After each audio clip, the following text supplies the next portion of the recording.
now we have seen that something like a harmonic oscillator or infinite square well potential, both of them does not explain the magic numbers efficiently for higher atomic numbers.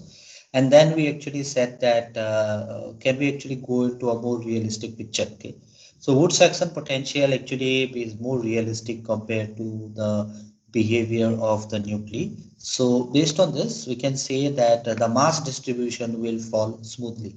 It doesn't happen all of a sudden, as we have seen in case of an infinite square wave potential, and that is more practical. Okay, so that is more logical here. And so this smooth transition, okay, this smooth transition is very much effective and something which we can expect. Here, a new term that we are going to use is the thickness of the shell. So if we have got a nuclei and if it is having some kind of thickness, okay, that will actually affect the potential, of course, right? Because if you are basically considering any potential, let's say consider because of a physical obstacle that you have in your front, probably a door which is thinner and probably the wall of your house which is actually much thicker, that will offer more potential, right? So in a way, it does make sense to include this term, and Wood-Saxon potential does consider this term. Okay, so we see so that this is the form of the potential that we are going to use, and this is actually having exponential factor e to the power r minus r divided by a, and then the radius of this nuclear shell will actually more or less remain the same, r naught a to the power 1 by 3. And a we typically take it to be 0.52 Fermi. So whatever units we are going to take, everything is in terms of 10 to the power minus 15 meter. Okay. And then F is the A is the mass number, R naught is 1.25 Fermi, and all those stuffs we have already seen. So what is V naught? V naught is the potential depth. So if a nuclei is inside the nucleus, okay, if a nucleon is inside the nucleus and it wants to come out, it has to overcome this potential depth. Okay, so that is that much compared to that much energy it needs so that it actually can overcome and come out of the nucleus. And then A is the length already seen. R is the distance from the center of the nucleus. So in general, we say that if the total distance is R, okay, if the total distance is R, okay, if this is R, if this is R, and if we are considering any point here, okay, this might be the distance small r, okay, this might be the distance small r. So that means R is any distance, small r is any distance, and capital R is the radius of the nucleus.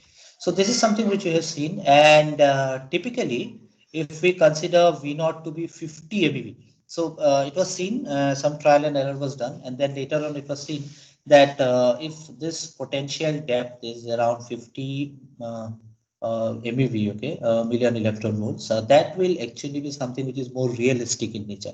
Because what happens is if we actually plug in this 50 million electron volt with whatever experimental data we have, it kind of agrees with it, okay, it kind of agrees with that experimental result. Okay.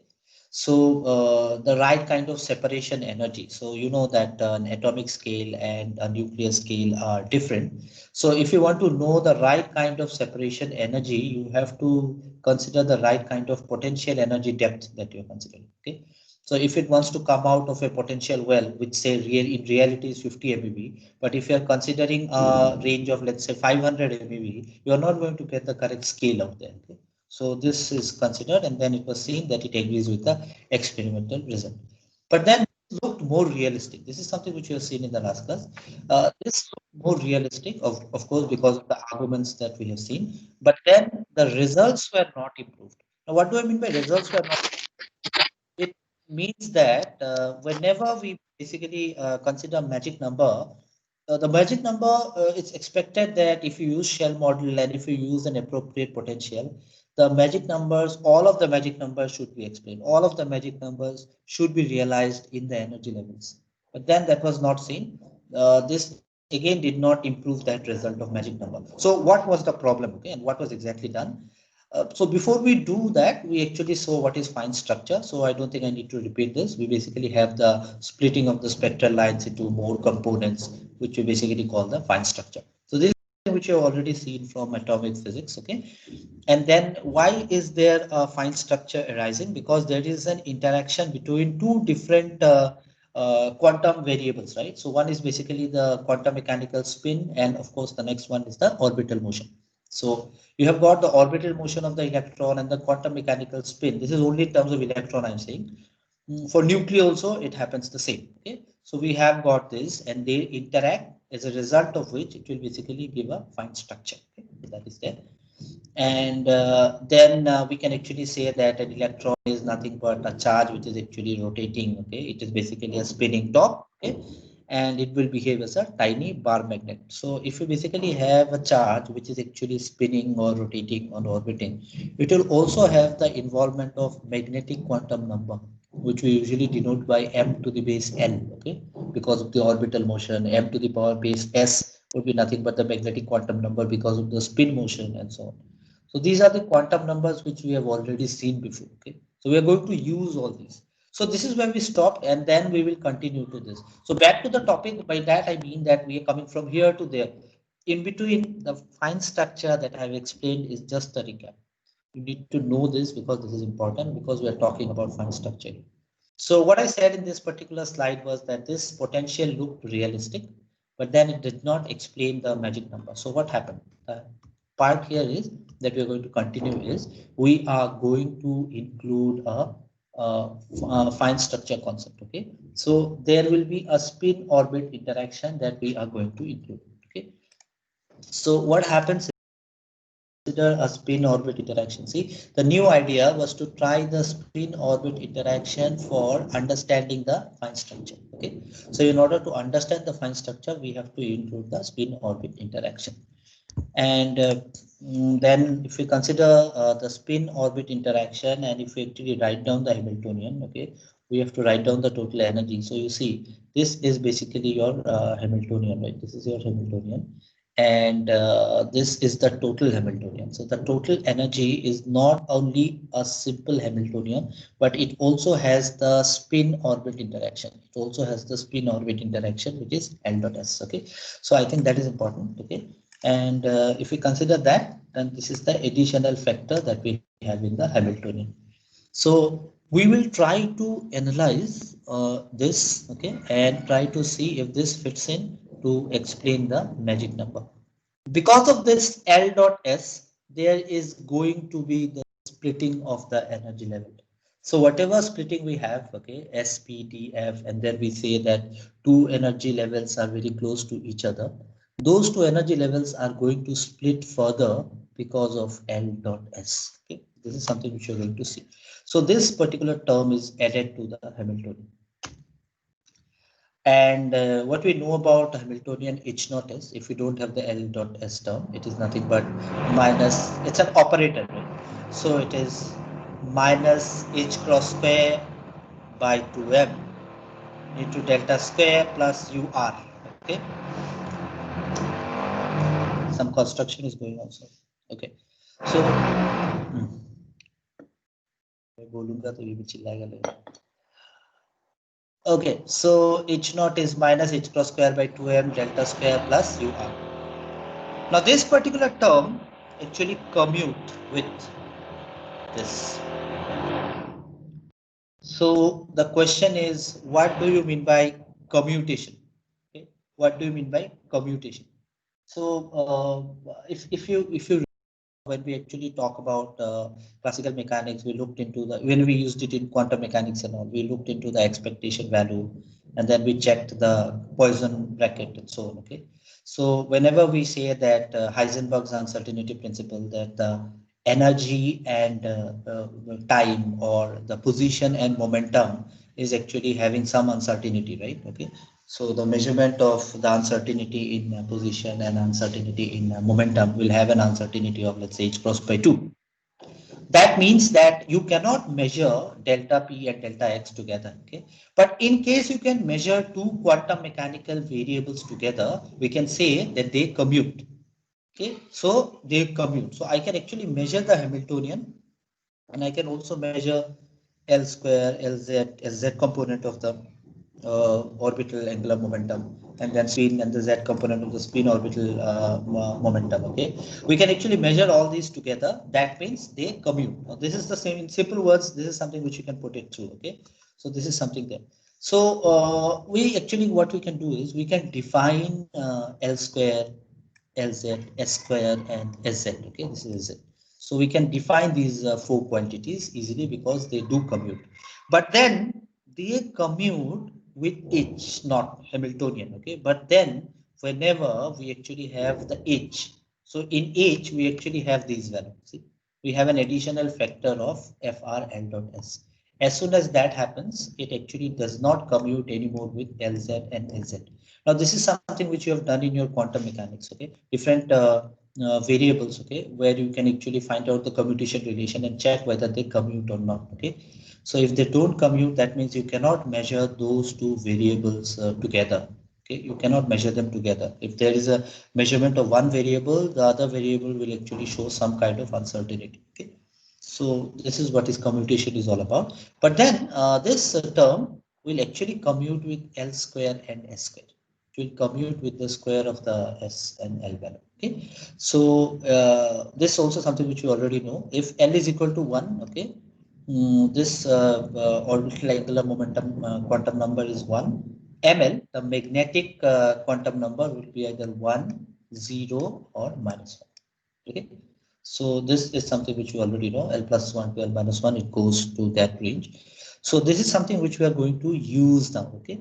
So please keep a very good close eye on whatever we are going to do now. So if it commutes with S square and L square, it is observed that it also commutes with J square and Jz. Okay. So I do understand that we studied about I here because we are talking about a nuclei and not about the atom.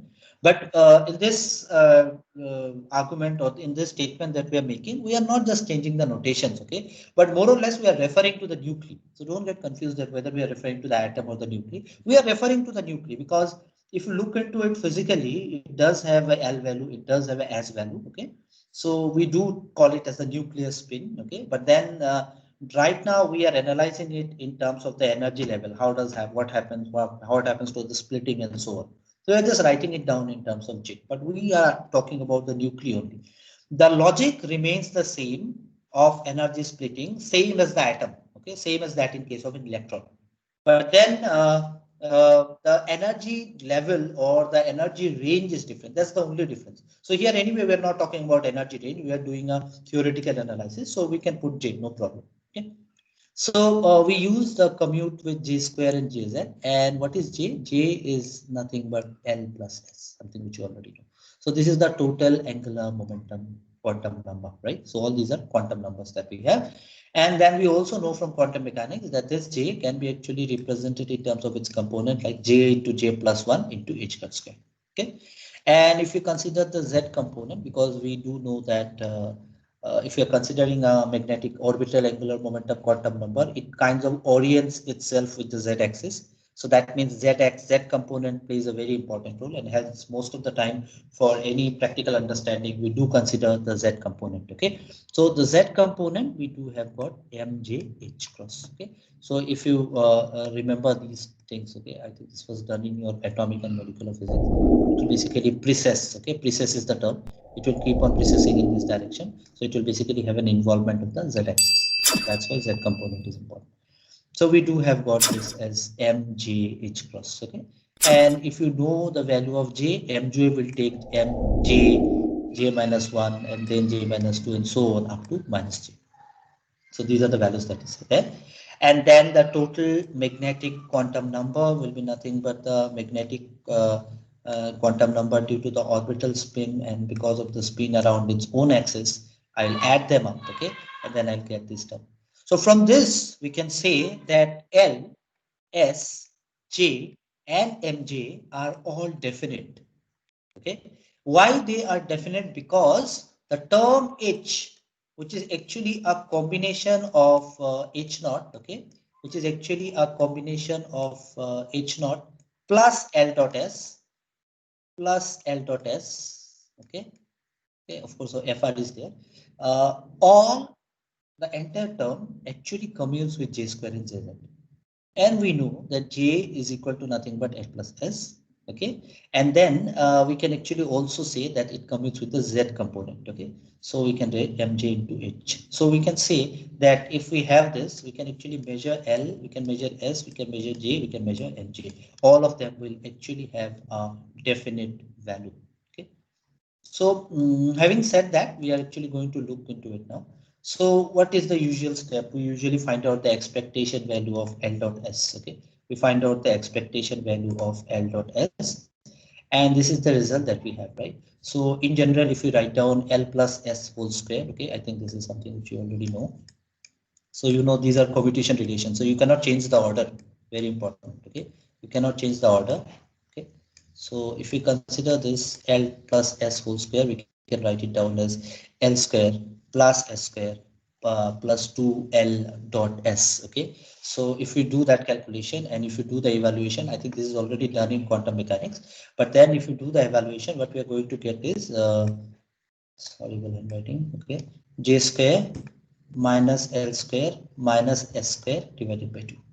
Okay, so you can always do that expansion and do it. Okay, this calculation I have not shown it here, but I think you can always evaluate this. But then you can remember this also. I think this is something which you are going to use directly. Okay, so J square minus L square minus S square divided by 2. Okay, so what is my J? J is L plus S, and if we consider the spin to be half, we actually for J getting half value of J, we can put L is equal to 0. So when L is equal to 0 and J is equal to half, sorry, when L is equal to 0 and S is equal to half, we add them up to get J is equal to half, right? So we add them up and we get J is equal to half, okay? And then if L is not equal to 0, okay, if L is not equal to 0, remember this, the J values that J can take would be nothing but L plus half at 12 minus half. Okay, so we are going to look into it. Okay, we are going to see into some values which is important, but then at the outset you should also remember what is J square and what is L square. We are going to use it soon. Okay, we are going to look into the fine structure splitting, very important. Okay, fine structure splitting. So let's look into this term now. Okay, so this is something which I'm going to explain it to you and probably ask you to do something on a piece of paper. Let's get back to this again. This is the term we have. Okay, so you have to remember this. Please remember this, and then you can replace this J. Okay, and replace this L and replace this S. Okay, so what I do is this. If we consider J as L plus half, okay, so what we said was that when L is not equal to 0, okay, when L is not equal to 0. See, when L is 0, we are considering the S state, S, and there is no splitting of the S state. But then when there is L is 1, L is 2, L is 3, and so on, that means we are talking about PDS state, which is seen that there will be some kind of splitting, okay, there will be splitting. So for L is equal to 0, there is no kind of splitting. But then when L is not equal to 0, there is splitting. And that's why when L is not equal to 0, the J might be either L plus half or L minus half. Okay.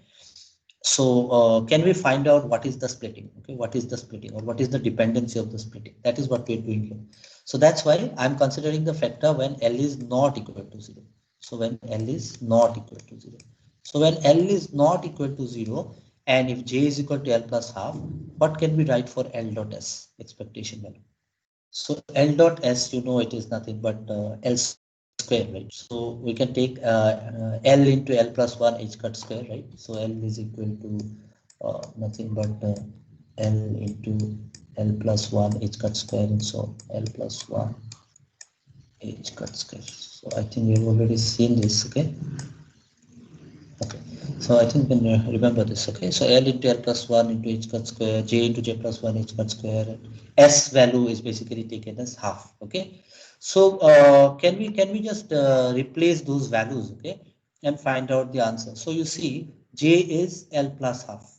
Okay, J is L plus half, and the term that we are going to analyze is this J square, okay, minus L square minus S square, S square by 2, right, by 2. So don't get confused here, J square. So what is J? J into J plus 1 h cut square. So h cut square is already there. J, what is J? J is L plus half. And then J plus 1 means L plus half plus 1. So it will be L plus 3 by 2. Okay. If you're looking into your mobile screen, just listen to me. And this is 3 by 2. Okay. The underlined part. Okay. Minus L into L plus 1. So I can keep it as L into L plus 1. No problem. Okay. H cut square minus S square. So S square is S into S plus 1. But then as we are considering it as half, okay, half spin. So we basically take half into half plus 1 h cut square. Okay. And then we can actually divide by 2, and then we can actually find out what is the expectation value. Take out h cut square by 2 common, do your maths, and you basically get something which we call as the L h cut square divided by 2.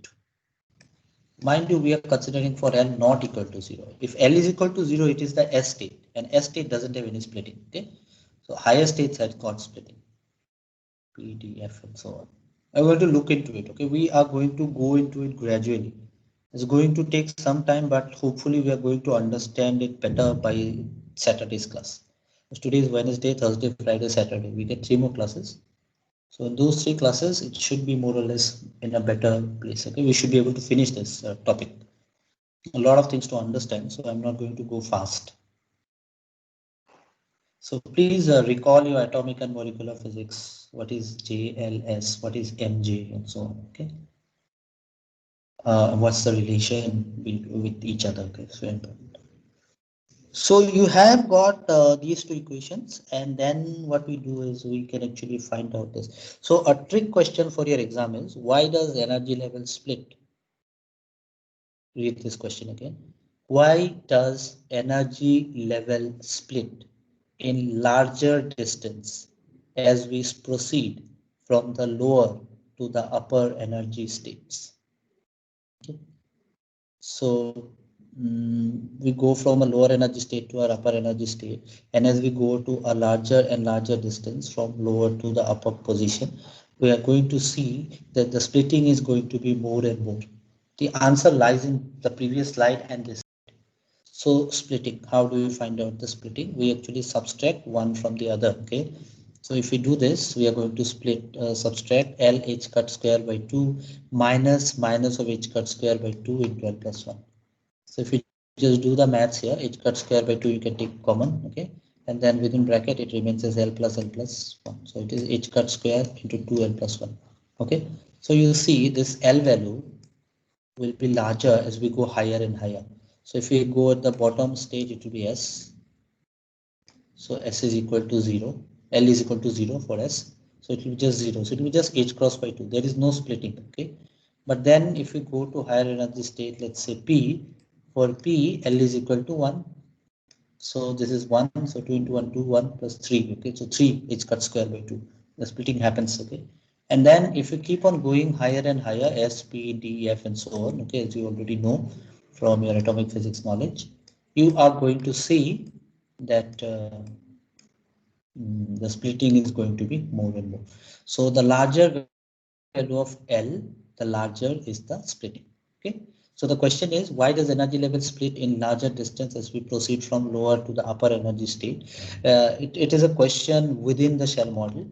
So probably in exam, if I ask you, you can write it down in this way. Actually, if you take the expectation value of L and S, this is there. Okay, I'm not deriving this. You also don't need to derive this. Okay, and then if L is not equal to 0, J values that are possible is L plus half and L minus half. So if it is L plus half and L minus half, if J is equal to L plus half, you can show this. If J is equal to L minus half, you can show this. Try to show it. Okay, don't just directly write down the final answer. Hence the splitting is this minus this. You can show it here. Then you can say that it can be seen here that the splitting is dependent on the L values. So if L is more, that means if it is in the P state or the D state or the F state, the larger splitting is bound to happen. Okay. So for S state, for the S level, splitting won't happen because L is equal to 0. One value of S is possible. Okay. So this is what happens here. Okay. And this is something somewhere where we stop, but then we will actually stop at this question, and the answer is there in this slide and the previous 2 slides. So please prepare your notes accordingly so that you don't get confused. Okay. If I'm writing down a question on the slide, that means that question might be important. Okay. So please consider this. And when I ask you shell model, I don't know if we are having a pattern of 5 marks question, I think it's not possible to ask you the entire shell model because it's going to be very descriptive. So I obviously have to ask you part by part. So if I ask you part by part, maybe this is one of the part that can be asked. Okay, maybe 3 to 4 marks for this particular question. So we'll stop here. Try to sleep over it, whatever we have understood today's class. Okay. And I know it's technical, but then again, before I end, I'd like to repeat this, that Yes, it does tally with whatever idea we have for atomic physics. But then when we consider the concept of energy level, when we consider the splitting of the energy level, the splitting of energy level of the nuclei is no different from an atom. So the concept remains the same. The only difference is the scale that we are considering, the energy range, the energy scale.